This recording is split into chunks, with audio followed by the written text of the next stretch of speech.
¿Qué tal? Bienvenidos una vez más al devocional con el pastor Gerson González, donde día a día nos acercamos a las Escrituras para conocer y experimentar el poder del Evangelio.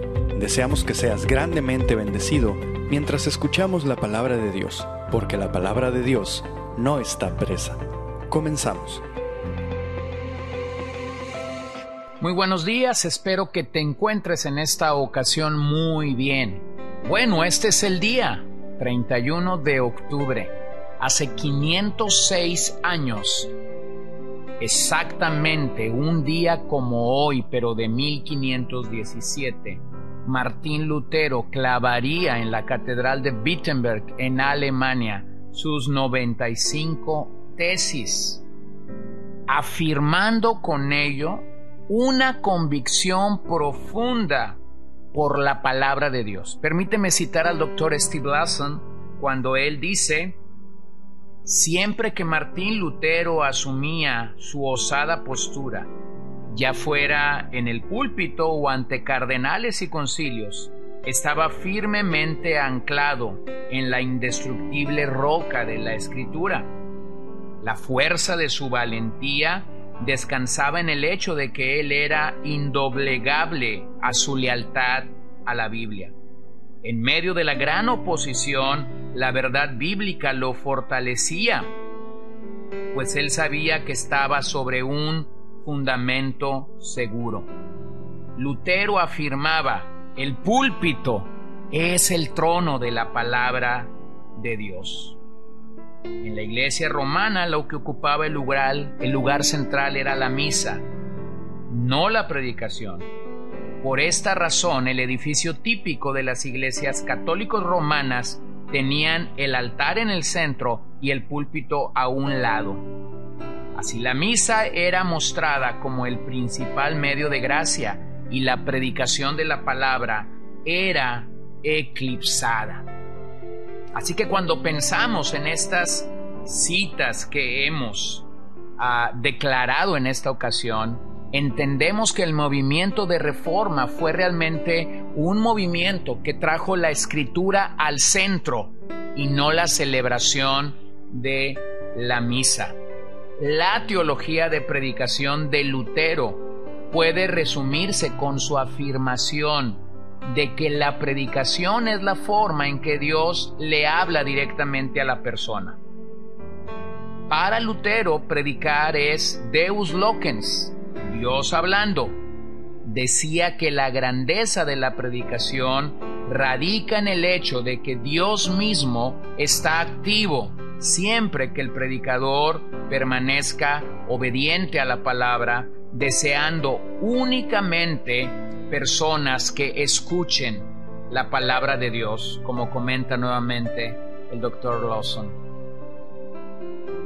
Bien, estábamos pensando en nuestro anterior episodio acerca de aquel día en el que las Biblias se perdió, y estábamos pensando en los días del rey Josías.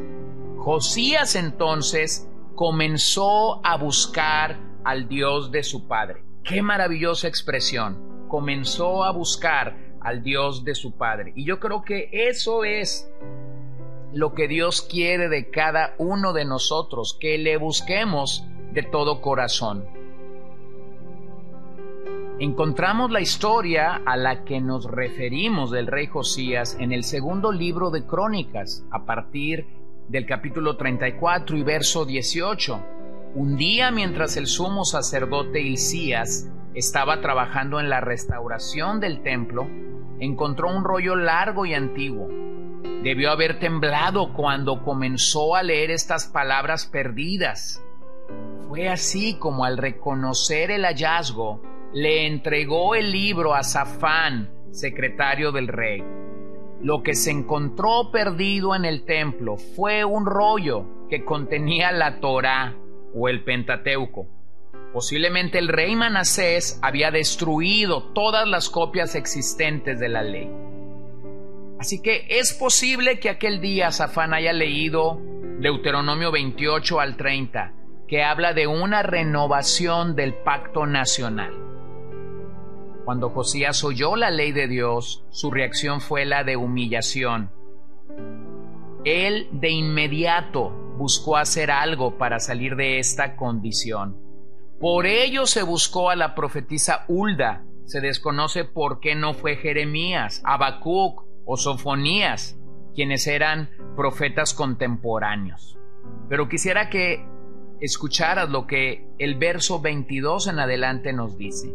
Entonces Hilcías y los del rey fueron a Hulda, profetisa, mujer de Salum, hijo de Tigba, hijo de Arjas, guarda de las vestiduras, la cual moraba en Jerusalén, en el segundo barrio, y le dijeron las palabras antes dichas. Y ella respondió: Jehová, Dios de Israel, ha dicho así: decida al varón que os ha enviado a mí, así ha dicho Jehová.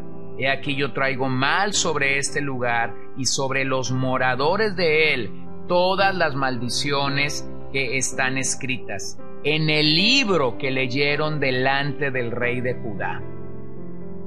Por cuanto me han dejado y han ofrecido sacrificios a dioses ajenos, provocándome a ira con todas las obras de sus manos. Por tanto se derramará mi ira sobre este lugar, y no se apagará. Mas el rey Judá, que os ha enviado a consultar a Jehová, así le diréis: Jehová, el Dios de Israel, ha dicho así: por cuanto oíste las palabras del libro, por cuanto oíste las palabras del libro, y tu corazón se conmovió, y te humillaste delante de Dios al oír sus palabras, sobre este lugar y sobre sus moradores, y te humillaste delante de mí, y rasgaste tus vestidos, y lloraste en mi presencia, yo también te he oído, dice Jehová. He aquí que yo te recogeré con tus padres, y serás recogido en tu sepulcro en paz, y tus ojos no verán todo el mal que yo traigo sobre este lugar y sobre los moradores de él. Y ellos refirieron al rey la respuesta. Fue así como decretó el Señor la destrucción de los ídolos, altares paganos que abundaban en el país. Y entonces Josías comenzó el proyecto para reparar, restaurar y consagrar el templo. Josías gobernó y reformó a la nación un poco antes del cautiverio en Babilonia. Pero ¿dónde comenzó su reforma? Su reforma comenzó con un corazón rendido a la palabra de Dios. Me impresionan estas dos expresiones. La primera del verso 24, el libro que leyeron delante del rey de Judá. La segunda del verso 26, por cuanto oíste las palabras del libro y tu corazón se conmovió. Toda verdadera reforma comienza con un corazón rendido a la palabra de Dios. Así que como en días de Lutero era necesario que la predicación de la palabra regresaran al centro de la iglesia, que el centro de la iglesia fuera las escrituras, nosotros mismos necesitamos el día de hoy que la palabra sea el centro de nuestras vidas, de nuestras familias, de la manera como creemos, pensamos y vivimos. Segundo libro de Reyes 23-25 dice: no hubo otro rey antes de él que se convirtiese a Jehová de todo su corazón, de toda su alma y de todas sus fuerzas, conforme a toda la ley de Moisés. Ni después de él nació otro igual. Bueno, era inminente que Dios anhelaba que su nación regresara y reconociera con urgencia la ley de Dios en sus corazones. La enfermedad que lacera a muchos creyentes el día de hoy inicia con un púlpito débil. Inicia con un púlpito donde la palabra ya no está siendo proclamada, donde el humanismo, el materialismo, el hedonismo y la falsa doctrina abunda o populan. Pero todo avivamiento personal inicia con un retorno a la palabra de Dios. En ese sentido, Lo que nosotros necesitamos el día de hoy no es un avivamiento. Lo que el pueblo de Dios necesita es un aviviamiento. Cuando pensamos en la palabra avivamiento, realmente nosotros estamos pensando en un retorno a la vida. Las evidencias de un avivamiento son un deseo por la predicación bíblica, confesión de pecados, quebrantamiento, humillación, llanto por el pecado, lágrimas que se convierten en gozo cuando el perdón de Dios es expresado. Así que la única reforma es aquella que emana de las Escrituras. Ningún líder o comité deberían reinar sobre la iglesia. El único y verdadero juez debe de ser la palabra misma. Por lo que el movimiento de reforma que nació en el siglo XVI y dio origen al protestantismo y otras nuevas organizaciones eclesiásticas, realmente fue un movimiento donde la palabra fue el héroe. El doctor R.C. Sproul señalaba: Lutero no quiso encender un fuego nacional o internacional. Alguna gente, probablemente estudiantes, tomaron las tesis de Lutero e hicieron uso del maravilloso nuevo invento de Gutenberg, la imprenta. De esta manera, en tan solo 2 semanas, las tesis estaban siendo discutidas en toda Alemania. Luego de eso, aparentemente los sucesos se salieron de control cuando las tesis llegaron a las manos del Papa León X, quien en un inicio pensó que Lutero estaba borracho cuando las escribió, y entonces se divulgaron por toda Europa. Digo que aparentemente los eventos se salieron de control porque en realidad siempre estuvieron bajo el control de Dios. Nada sorprendió a Dios, quien es soberano en los cielos, quien es soberano en la tierra y quien orquestó realmente el movimiento de reforma que iniciaría en Alemania. Sí, un día como hoy, pero de 1517. Así que, querido amigo, si tú eres un protestante, si tú eres un creyente, si tú eres un cristiano, este día nosotros no celebramos Halloween, pero nosotros tenemos algo mucho mayor, mucho más grande que celebrar: el día de la Reforma.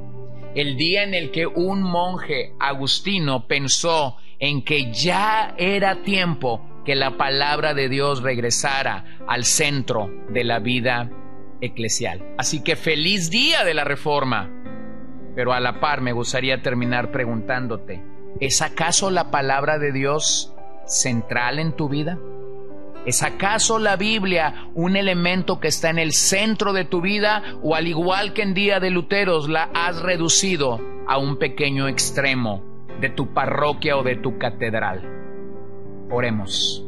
Señor, estamos agradecidos por hombres como Lutero, quien tuvo el denuedo y tuvo el valor para poder enfrentar a toda una sociedad que yacía bajo la oscuridad, para poder enfrentar al poder civil y también al poder religioso que gobernaba en aquellos años oscuros en los que ellos se encontraban. Pero damos gracias a Dios sobre todo porque al revisar esto podemos reconocer que este fue un movimiento que tú originaste, y de la misma manera sabemos que ahora mismo tú lo estás haciendo. Tú estás haciendo que tu pueblo camine y regrese hacia las Escrituras. Así que te pedimos perdón por las veces que hemos sido negligentes y mediocres en cuanto a nuestro acercamiento de las Escrituras. Y damos gracias a ti por la vida de cientos y miles de mártires que han dado su vida por la palabra de Dios. En tu nombre oramos. Amén. Gracias por acompañarnos el día de hoy. No olvides compartir este devocional con todos tus conocidos. Y recuerda que puedes seguirnos en Podbean, Spotify y Facebook como CCBN Los Mochis, para que puedas escuchar todos los mensajes, los devocionales y también seguir nuestras transmisiones en vivo. Esperamos que nos acompañes el día de mañana. Que el Señor te bendiga.